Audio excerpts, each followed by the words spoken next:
Асланұлы. 3-ші сыныпта оқимын. Қазіргі бос уақытымда оқитын кітабым «Кішкентай ханзада». Бір бала болыпты. Ол бір Айдаһар туралы ертегі оқыған.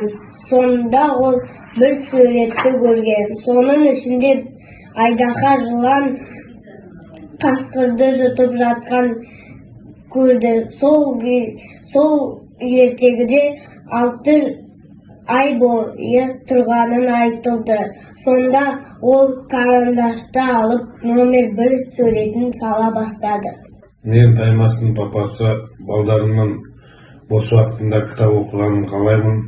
Айына 1 рет кітап алып беруге тырысамын. Мен Таймастың мамасы, біз балаларымыздың бос уақытында кітап оқығанын қадағалап отырамыз. Қазіргі таңда өзімнің оқып жатқан кітабым «Айқайламайтын аналар» деген кітапты оқып жатырмын. Онда баланы тәрбиелеу жөнінде көптеген мағлұматтар айтылған. Осы кітапты оқып бастадым. Жақында балаларымызды қол босай кетсе кітап оқытуға тырысамыз.